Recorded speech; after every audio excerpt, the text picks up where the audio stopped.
El plan de romper un florero y armar un tierrero para luego dar el grito de la independencia había sido todo un éxito.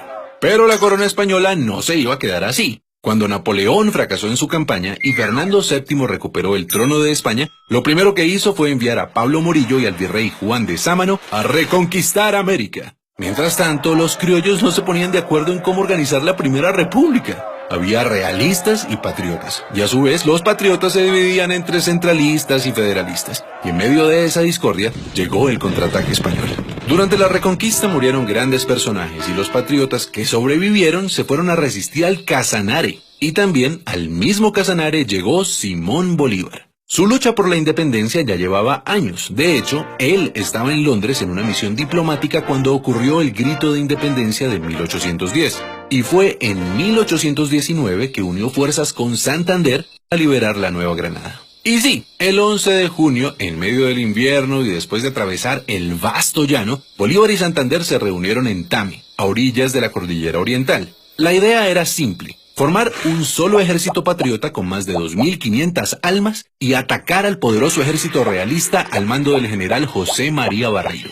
El plan era lo complicado. Había que llegar al centro del país sin ser vistos. Y para ello, la única opción era una odisea: escalar la Cordillera Oriental hasta el páramo de Pisba a 3.500 metros de altura. Eso sí, antes de emprender el ascenso había que tomarse un puesto de vigilancia en las Termópilas de Paya, la primera victoria. Por supuesto, ni el ejército ni los caballos estaban acostumbrados a escalar montañas y muchos murieron en los peñascos. Pero el heroico plan funcionó y el 5 de julio la vanguardia patriota alcanzó el poblado de Socha. Por suerte no había realistas por ahí. En cambio, la gente de Tunja vino a recibirlos con comida, mantas, ropas y cuanto pudieron ofrecerles. Y después de un merecido descanso comenzaron las batallas. El 11 de julio a la salida de Gámeza ocurrió el primer choque. Ambos ejércitos terminaron por replegarse, pero Barreiro notó la furia de los que antes llamaba andrajosos y empezó a defenderse de Bolívar, quien ganó la iniciativa a punta de astucia y conocimiento estratégico.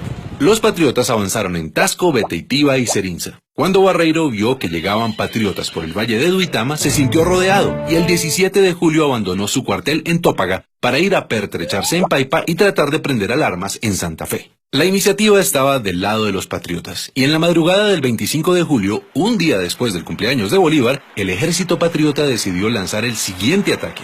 Sin embargo, cruzar el río Sogamoso en invierno no era fácil, y eso le dio tiempo a Barreiro de ubicar sus tropas en los terrenos más altos, los cerros del Picacho y el Cangrejo, desde donde se domina todo el pantano de Vargas. Los patriotas quedaron en desventaja entre el río y el ejército realista que los esperaba. Era una guerra a muerte. El combate del pantano empezó a las 10 de la mañana y fue el más sangriento.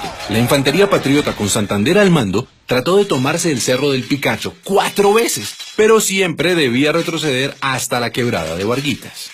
Al ver a su enemigo debilitado, Barreiro clavó la bandera española en el cerro y gritó: ¡Viva España! ¡Viva el rey de España! Y se lanzó a toda carga contra los patriotas. Bolívar dijo: se nos vino la caballería encima y se nos perdió la batalla. En esas apareció el coronel Juan José Rondón, un intrépido llanero seguido de 14 jinetes, y le dijo a Bolívar: mi general, ¿cómo vamos a perder si nosotros no hemos peleado? Y pidió una última oportunidad de atacar. Bolívar contestó: coronel Rondón, salve a usted la patria. Al oír eso, Rondón y sus hombres se transformaron en centauros y se lanzaron contra el escuadrón realista. Y esos 14 jinetes cambiaron el rumbo de la batalla decisiva en la campaña libertadora. Barreiro comprendió que estaba en desventaja y comenzó a retroceder por Sogamoso hacia Santa Fe. Pero Bolívar sabía que los realistas querían unir fuerzas con el virrey Sámano, así que en medio de la noche, sin prender ni una lumbre, partió hacia Tunja con la intención de cortarles el paso. Y llegó la mañana del 7 de agosto de 1819. Desde el Alto de San Lázaro, en Tunja, Bolívar y el jefe del Estado Mayor habían observado los movimientos del ejército realista.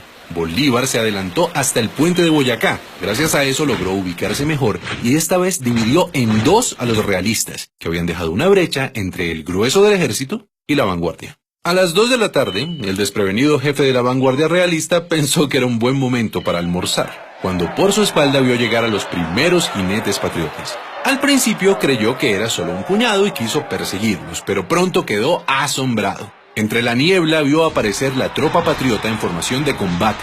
Durante la batalla, Bolívar se ubicó en lo alto, en la Casa de Teja, para controlar los movimientos desde ahí, A las 3 de la tarde la pelea era intensa, pero los patriotas estaban comunicados entre sí, mientras que los realistas seguían divididos. El general Santander hizo retroceder a la vanguardia realista hasta el otro lado del puente de Boyacá, donde los patriotas los esperaban. Y aunque el grueso del ejército de Barreiro atacó, otra vez Rondón y sus lanceros embistieron sin miedo, de frente y por el centro.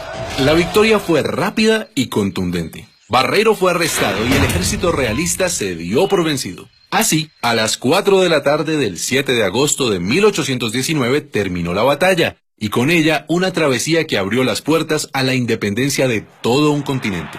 Celebremos la batalla de Boyacá recordando a todos aquellos hombres y mujeres que lucharon por nuestra libertad.